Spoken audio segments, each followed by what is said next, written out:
लगातार समाजवादी पार्टी बढ़त बना रही है। इटावा में भी काफ़ी बढ़त हो चुकी है और हर जगह समाजवादी पार्टी की जीत की बात सामने आ रही है, इस पर क्या कहेंगे? देखिए, जो परिणाम पूरे प्रदेश में और पूरे देश में आ रहे हैं, मुझे लगता है ये जीत देश के लोगों ने परिवर्तन के लिए वोट डाला, संविधान बचाने के लिए वोट डाला और ख़ास तौर पर जिस तरह से उत्तर प्रदेश के जो परिणाम आए हैं, ऐतिहासिक परिणाम हैं। हमें पूरी उम्मीद है देश में इंडिया गठबंधन सरकार बनने जा रही है और आने वाले समय में हम लोग देश में सरकार बनाएंगे और जो भी वादे हम लोगों ने जनता से किए हैं उन अपने एक एक वादों को 1 साल के अंदर पूरा कर दिखाएंगे। बीजेपी लगातार 400 जीत का दावा कर रही थी, अब क्या कहेंगे आप? देखिए, वो तो हम लोग पहले दिन से ही बता रहे थे।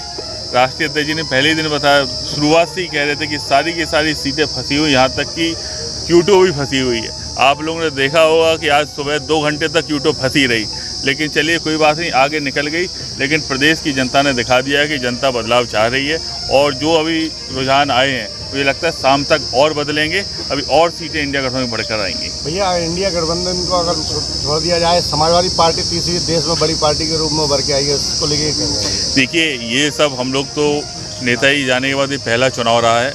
पूरे समाजवादी पार्टी के एक एक कार्यकर्ता ने, एक एक नेता ने नेताजी को याद करते हुए, नेताजी की नीतियों को, बाबा साहब की नीतियों को, डॉक्टर राम मनोहर लोहिया की नीतियों के साथ जनता के बीच में जाकर, जनता के बीच में रहकर हम लोगों ने चुनाव लड़ा और जनता के मुद्दों को उठाकर हमने चुनाव लड़ा। क्योंकि पूरे पिछले 10 साल के अंदर जिस तरह से जनता को किनारे रखकर भारतीय जनता पार्टी की सरकार ने काम किया था, तो जनता खुद परिवर्तन चाहती थी। जनता ने बदलाव के लिए मतदान किया और उसका आज रुझान सारे के परिणाम में हम लोग को देखने मिल रहा है। बिहार में नीतीश कुमार को न्योता दिया है आपने, क्या लग रहा है नीतीश आएंगे साथ में इंडिया गठबंधन? देखिए कौन कौन आता है, आने दी शाम तक होते होते कल तक देखिए बहुत कुछ बदलेगा, देश में बहुत कुछ बदल रहा है। बीजेपी राम मंदिर को लेकर इस चुनाव में उतरी थी, लेकिन अयोध्या में ही बीजेपी पिछड़ रही है। मुझे लगता है कहीं ना कहीं भगवान राम भी भाजपा से नाराज थे, इसलिए अयोध्या में वो पिछड़ रहे हैं।